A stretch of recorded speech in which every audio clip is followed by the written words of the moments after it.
D'abord, vous êtes à Boussy-en-Fagne, ce qu'on appelait la châtellenie de Boussy-en-Fagne, chez M. Claude de Montpellier, qui en est le propriétaire. Et j'ai le plaisir de vous recevoir, puisque vous m'avez demandé de pouvoir filmer ce vestige très vivant. Ma famille est propriétaire de ce château et de ce domaine depuis les années 1540, par héritage successif, mais avec quelques interruptions, mais nous y sommes très attachés, vu le passé important qu'il représente à nos yeux. Ce château est évidemment à une utilité presque militaire, puisqu'il a servi à empêcher les Français d'attaquer les Pays-Bas espagnols. Et donc il y avait une série de places fortes ici, qui sont Philippeville, Mariembourg, Boussy-en-Fagne, avec une série de châteaux qui étaient censés empêcher les Français d'envahir les Pays-Bas espagnols. Donc l'origine, les bases de la tour que vous avez derrière moi sont probablement encore plus anciennes. On dit que sont le 12e, mais enfin le donjon dans sa structure actuelle jusqu'au toit est du 15e siècle très probablement. Ce château aujourd'hui, j'en suis le propriétaire, mais je viens de le passer à mon fils aîné qui vit ici avec son épouse et ses 8 enfants. Donc vous voyez qu'on a déjà transmis à la génération suivante. Alors chaque génération doit s'organiser, doit faire en sorte de pouvoir l'entretenir, le conserver. Et donc nous n'essayons pas à ma génération de leur dire ce qu'ils doivent faire. Je crois que chaque génération trouve le moyen, dans le contexte économique et social de son époque, de faire ce qu'il faut pour que ces propriétés perdurent. Le château est classé en partie et nous avons reçu pour certains travaux, entre autres les toits de la tour et certains travaux autour des douves, nous avons reçu une contribution de la région wallonne et de la province et même de la commune, enfin en petite proportion. Mais nous avons dû assumer nous-mêmes une grosse, près de 40% des frais pour entretenir ceci. Nous mettons à disposition du Rotary Club de Chimécouvin tout le domaine ici pour créer une manifestation importante qui consiste cette année à recevoir la troupe le Scala, qui est une de renommée internationale, et qui vont venir faire un concert dans la pelouse où vous êtes installés. Il y a déjà 1300 personnes qui sont inscrites pour ce concert, donc vous voyez que c'est un grand événement. Et les bénéfices de cette soirée sont consacrés à toute une série d'œuvres locales qui en ont besoin. Voilà. Quant aux salles à l'intérieur, nous organisons plusieurs fois par an une conférence avec un dîner pour des institutions locales, mais c'est à titre privé et je dirais que ça n'a pas une grande audience. C'est pour satisfaire un certain nombre de personnes ici qui souhaitent aussi pour des œuvres faire quelque chose d'intéressant.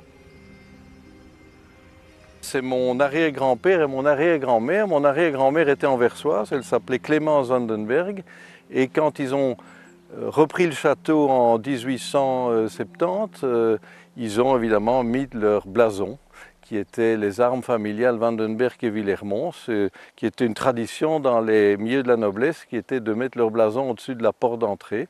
Voilà, donc c'est comme ça que ça se trouve à cet endroit-là. Donc ça c'est le grand salon du château où maintenant habite mon fils. Ça c'est mon arrière-grand-mère Clémence.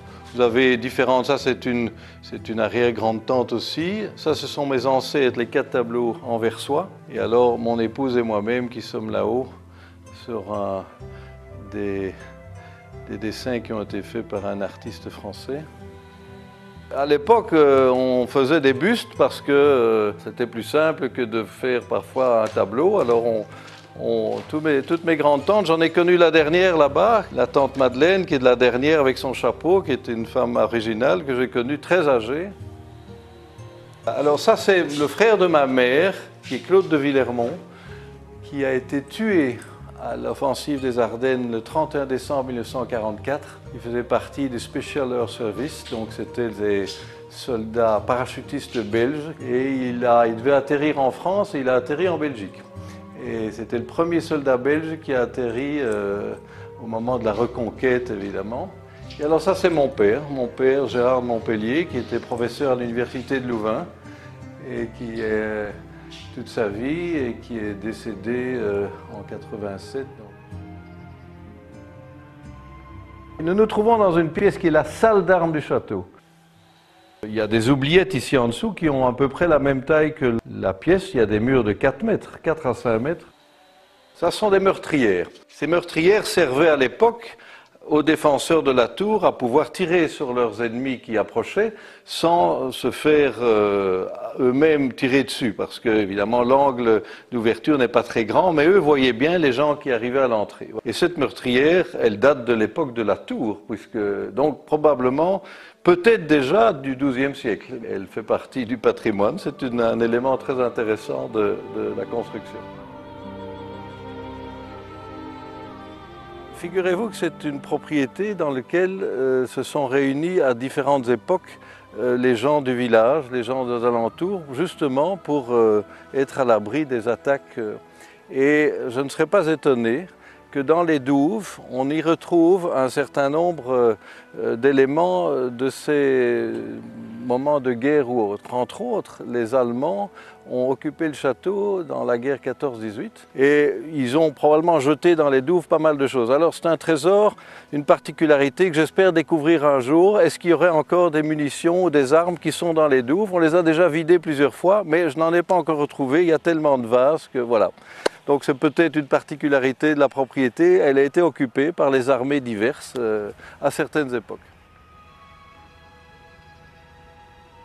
On vient de refaire le toit de la grange, on a refait le toit des petites maisons et tout ça avec de l'ardoise espagnole parce que c'est la seule qui... Maintenant les gens mettent parfois de l'éternite, mais nous avons préféré mettre de l'ardoise à l'ancienne.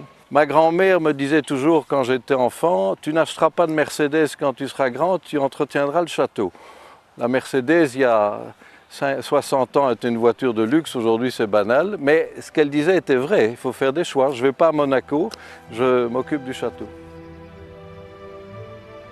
Chaque château et chaque famille a une évolution différente et ici, tant qu'on peut rester comme ça, nous le faisons, mais les générations suivantes feront à leur manière. Ça, voilà, il faudra voir comment sera l'évolution sociale et économique de l'époque.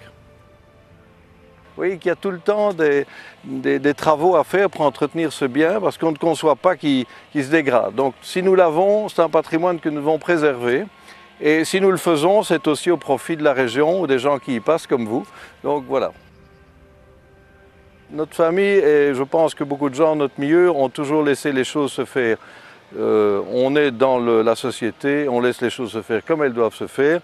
Pas de passe avant, simplement être à sa place, avoir un bon dossier, un bon architecte et attendre son tour comme tout le monde. Et pas de demande particulière, non. Ça s'est passé, ça prend 6 mois, ça prend 1 an, puis le dossier est là. Les gens du patrimoine viennent voir et on suit ce qu'ils disent. Je crois qu'il faut travailler comme ça. Ça porte ses fruits et puis on doit montrer un certain exemple dans la société qui est aujourd'hui très perturbée. On n'est pas plus que les autres, on est avec tout le monde. Je crois que c'est le propre de l'aristocratie, c'est d'essayer d'être au mieux des autres à sa place, ni plus ni moins. Il faut savoir servir son pays, son roi. Dans notre famille, nous avons eu beaucoup de décès à la guerre. Simplement être soi-même, sans plus. Voilà.